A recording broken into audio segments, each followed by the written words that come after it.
నమస్తే రమగారు. నమస్తే జయ. రమగారు, ఇప్పుడు ఈ దసరా పండుగకు సంబంధించి కొన్ని అనుమానాలు, సందేహాలు, కొన్ని ప్రశ్నలు మనకి చూసే ఆడియన్స్ దగ్గర నుంచి కూడా చాలా సందేహాలు ఉన్నాయి రమగారు. ధర్మ సందేహాలు ఒక్కొక్కటి మీ ముందు పెడతాను. ముందు ఒక మాట చెప్తాను. చెప్పండి. ధర్మ సందేహం అంటే ధర్మం అంటే ఏమిటి? నీతి, నిజాయితీ, ఏదో పూజా విధానం, సంప్రదాయం కదా. మనం ప్రతిసారి చెప్తాం స్వధర్మే నిధనం శ్రేయ.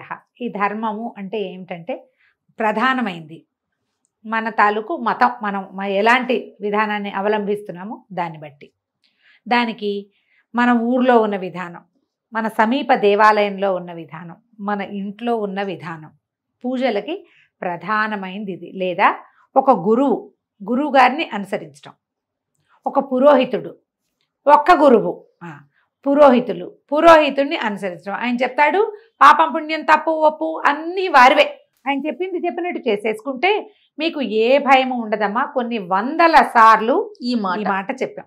మనం సోషల్ మీడియా ఫాలో అయితే ఒక్కొక్కరు ఒక్కొక్కటి చెప్తారు. మీకు ఎవరైతే వీడియోలో చెప్తారో, వీటిలలో చెప్తారో వాళ్ళు మీకు అందుబాటులో ఉండరు. అవును, నా పాయింట్ అర్థమవుతుంది. నేను మిమ్మల్ని మిస్లీడ్ చేయటం కానీ, విమర్శించటం కానీ, పెద్దవారిని తప్పు పట్టడం కానీ కాదు. ఇది క్లియర్గా చెప్తున్నా. వారు మీకు అందుబాటులో ఉండరు. మీకు ఈ విధానంలో వందల అనుమానాలు వస్తాయి. అవును, ఎందుకంటే అది మీది కాదు, ఆయన ఎవరో చెప్పింది చేస్తున్నారు మీరు. అప్పుడు మీరుకి ఎంత భయంగా ఉంటుందమ్మా కదా. అవును రమగారు. అందుకని వాటికి వెళ్ళకండి. మీకు అందుబాటులో ఉండే వాళ్ళ చెప్పింది చేసుకోండి. తప్పకుండా పూజల్లో. ఎందుకంటే మీరు భయపడి జీవితాన్ని దుర్భరంగా చేసేసుకుంటున్నారు చాలా మంది. ఆ కాంప్లికేషన్ జోలికి వెళ్ళద్దు. ఇప్పుడు మన డౌట్లలోకి వద్దాం. కలశం పెట్టుకుంటాం కదండి, కలశానికి ప్రత్యేకించి ఏమన్నా పూజ చేయాలా, నివేదన పెట్టాలా, అసలు కలశాన్ని మనం ఎలా తయారు చేసుకోవాలి? దేవి భాగవతంలో కలశం గురించి ఒక వివరంగా చెప్తారు. ఒక చెంబు, పాత్ర కాదు, చెంబు. కలశము అంటేనే చెంబు. పైకి మెడ దగ్గర సన్నగా ఉండి ముఖం దగ్గర ఇట్లా వెడల్పుగా ఉండేది కావాలి కలశం. అది రాగి, వెండి, ఇత్తడి. ఇవి కుదరకపోతే మట్టి బహుశ్రేష్టం, అది కూడా పెట్టుకోవచ్చు.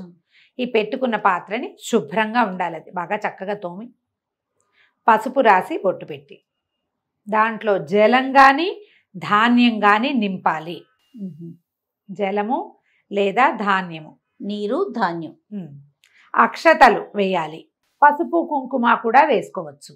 దానిపైన పంచ పల్లవాలు అంటే అండి మర్రి, రావి, జువ్వి, మేడి, మామిడి 5 ఇవి పెట్టి దాని మీద ఒక నారికేళం, ఒక కొబ్బరికాయని పెట్టి దాన్ని అలంకరించి మనం ఏ స్వామినైతే పూజిస్తున్నామో, ఏ అమ్మనైతే పూజిస్తున్నామో ఆమెను అందులో ఆవాహన చేసుకోవాలి.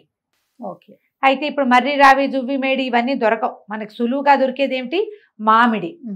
తమలపాకులు పెడుతున్నారు చాలా మంది. అవునండి, తమలపాకులు చెప్పబడలేదు, మామిడి చెప్పబడ్డాయి. మామిడి సులువుగా దొరుకుతుంది. ఈ మామిడి ఆకులు పెట్టి దాని మీద కొబ్బరికాయ పెట్టుకుంటాం. దాన్ని అలంకరణార్థం వస్త్రం ఏదైనా చక్కగా మడత పెట్టి దాని మీదకి పెడతాం. దానికి ఒక బొట్టు పెట్టి అలంకారం చేసుకుని మనం ఏ స్వామిని పూజిస్తున్నామో సత్యనారాయణ స్వామి వ్రతాల్లో చేసుకుంటాం. ఇందులో సుగంధ ద్రవ్యాలు వేయాలి ఈ కలశంలో అని చెప్పబడలేదు. సుగంధ ద్రవ్యాలు వేస్తారు, ఏలక్కాయలు, బెల్లము అవి ఇవి కదా వేసుకుంటున్నారు చాలా మంది. అది చెప్పబడలా. మీకు అవన్నీ ఆసక్తి ఉంటే మీ ఇష్టం, కానీ విధానం అయితే ఇది. ఈ కలశాన్ని పంచపల్లవాలతోటి కలశాన్ని ఏర్పరచడం అని చెప్తారు.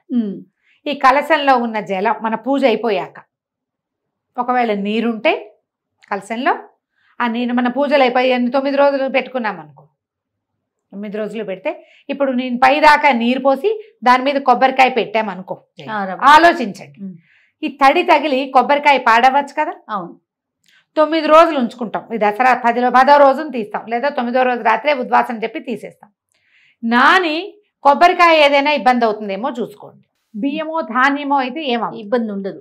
ఒక రోజు అయితే మనం 3 రోజులైనా కొబ్బరికాయ నీరు పోసి పెట్టుకోవచ్చు. గంగాజలం పోయటం చాలా శ్రేష్టం.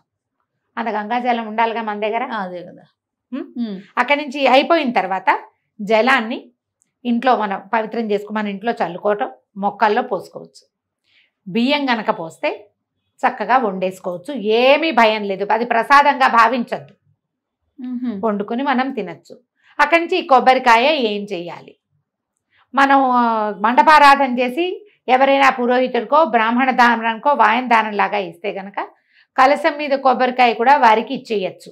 ఒకవేళ అలా ఇవ్వలేదు, మనమే ఉంచుకున్నాం, కొబ్బరికాయను కొట్టి ప్రసాదంగా స్వీకరించవచ్చు. ఆ కొబ్బరికాయను అలాగే దాచాలి, పూజలోనే ఉంచుకోవాలి అనుకోకండి. కొబ్బరికాయలు అవి పూజలో ఉంచుకుంటే కొన్నాళ్ళకి పాడవచ్చు, ఎండిపోవచ్చు. ఆ డొలక ఏం చెయ్యాలి, ఆ డిప్ప ఏం చెయ్యాలి, డిప్ప కూడా ప్రసాదమే, అలా భావించద్దమ్మా. అన్ని కాంప్లికేషన్స్ చేసుకోకండి. పైన మనం జాకెట్ ముక్క రవిక పెడతాం కదా, దాన్ని మనం పురోహితుడికి ఇస్తే రవిక పట్టి కూడా వారికి ఇచ్చేస్తాం, లేకపోతే మనం కుట్టించుకోవచ్చు. ఓకే, మనం కుట్టించుకోవచ్చు. కలశం పెట్టుకునేందుకు సింపుల్ విధానం ఇది. అక్కడి నుంచి కలశం పెట్టుకుంటామా, పెట్టుకున్నప్పుడు ఏం చేయాలి, మనకి మన సత్యనారాయణ వ్రతంలో చెప్పినట్టుగానే ఒక చిన్న ప్రతిమా విశేషం ఏదైనా, ఒక చిన్న ప్రతిమ కానీ అమ్మవారిదో దుర్గదో లక్ష్మిదో ఎవరుంటే మన దగ్గర చిన్న ప్రతిమ పెట్టుకుని ఆ ప్రతిమా స్వరూపానికి చేసుకోవాలి. ఆ ప్రతిమకి మనం పూజ చేసుకోవాలి. ప్రతిమకి ఇప్పుడు కుంకుమ పూజ, ఇంత కలశం మీద ఇట్లా కుంకుమ చల్లలేం కదమ్మా, కాబట్టి చిన్న ప్రతిమ కనుక పెట్టుకుని ఆ కలశం పెట్టి కలశం దగ్గర ప్రతిమా విశేషం పెట్టుకుని మనం గౌరిని పెట్టుకోవచ్చు. గౌరిని పెడతాం, గౌరితో పాటు ఒక చిన్న ప్రతిమ పెట్టుకుని ఇప్పుడు నువ్వు అభిషేకం చేయాలనుకుంటావు, కలశానికి చేస్తావా, చేయలేము.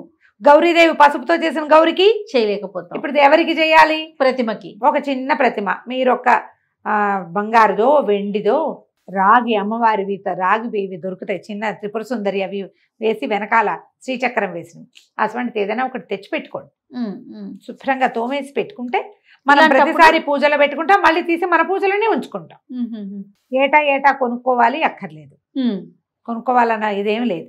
మన ఇంట్లో ఉన్న ప్రతిమ శుభ్రం చేసుకోవటం, మనం ఆవాహన చేసేటప్పుడు ఆ ప్రతిమా విశేషంలోకి కూడా అమ్మవారిని ఆవాహన చేసుకోవటం. ఇప్పుడు ప్రతిమ కావాలి కదా మనకు ఒక స్వరూపము.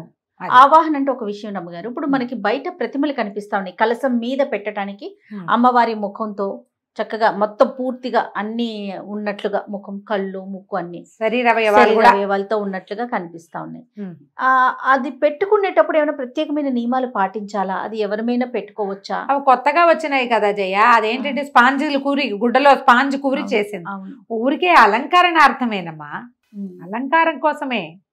మీరు అలంకరించుకున్న దాన్ని ఒక స్వరూపంగా మీరు అనుకుంటున్నారు, తర్వాత అన్ని తీసేస్తారు ఏ ముక్క కా ముక్క, అవునా కాదు? అవును రమ్మ గారు. ఇప్పుడు అందుకని దాని బదులు జల కలశం పెట్టుకోండి. మీకు కావాలంటే, మీకు ప్రతిమ మీద ఆసక్తి ఉంది, ఇట్లా చక్కగా అలంకారం చేసుకో పెట్టుకో.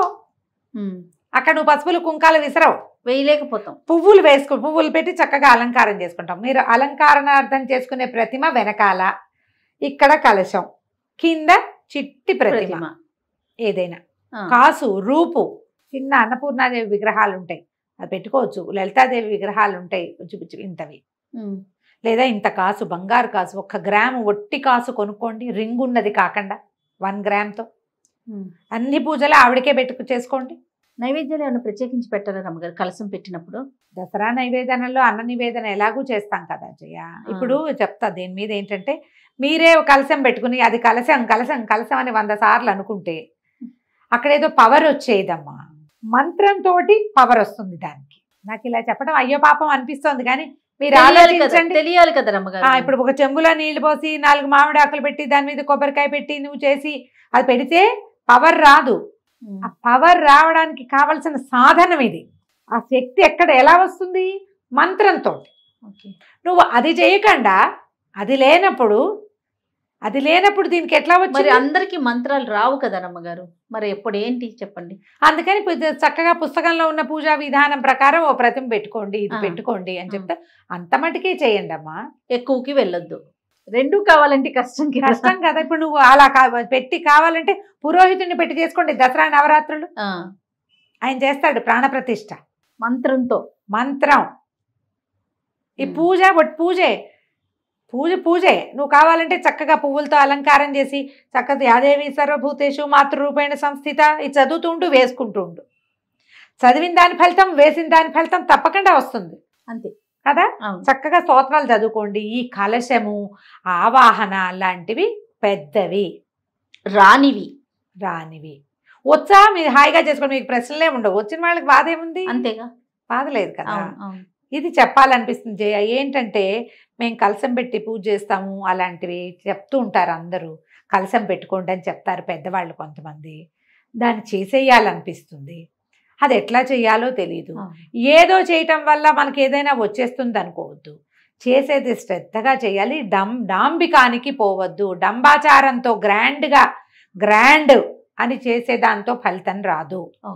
మీరు చేసే కాస్త చిన్నది ఎప్పుడూ చేసుకునేది రెగ్యులర్గా, శ్రద్ధగా, నియమంగా, ఆసక్తితోటి, ప్రేమతోటి, నమ్మకంతో చేస్తే సరిపోతుంది. నువ్వు ప్రేమతో డంబాచారం చెయ్యవు. నువ్వు డంబాచారం ఎప్పుడు డంబం కోసం, గొప్ప కోసమే చేస్తావు. అంతే, కరెక్ట్ అండి కదా. అవునండి. ఆలోచించి దిగండి దేంట్లోకైనా. చక్కగా ఓ పురోహితుని ఏర్పాటు చేసుకుని చేసుకోవచ్చమ్మా. ఎంత బాగుంటుందో. దసరా ఉత్సవం నాకు ఎంత సరదానో అట్లా చేయాలని. అవునా, ఇంట్లో కుదరదు అట్లా. కానీ నేను మాకు పాఠశాలలో చక్కగా అసలు ఎంత బాగుంటుందో, బహుపరాకులు చెప్తూ ఎంత బాగా చేస్తారో. మంచి వేద విద్యార్థులు చాలా మంది ఉన్నారు. చాలా బాగుంటుంది. ఖచ్చితంగా ఒక రోజైనా వెళ్ళి నేను మొత్తం సేవాకాలం అంతా కూర్చుంటాను అక్కడ. ప్రతిరోజు వెళ్ళైపోతాను. కానీ మనం చక్కగా ఇంట్లో మామూలు పూజ చేసుకోండి, సింపుల్గా పూజ చేసుకుని ఏదైనా చదువుకోండి. సాయంకాలం ఏ శంకర మఠానికో ఏ దేవాలయానికో వెళ్ళి మొత్తం పూజ అంతా చక్కగా మంత్రం చక్కటిది వినండి. ఆ పవర్ అందులో ఫీల్ అవుతారు మీరు. అవును, ఒక స్పెల్ లాగా ఉంటుంది. అందులోకి వెళ్ళిపోతాం. దానివల్ల చాలా ఫలితం వస్తుందమ్మా. సంతోషం రమ్మ గారు, నమస్తే.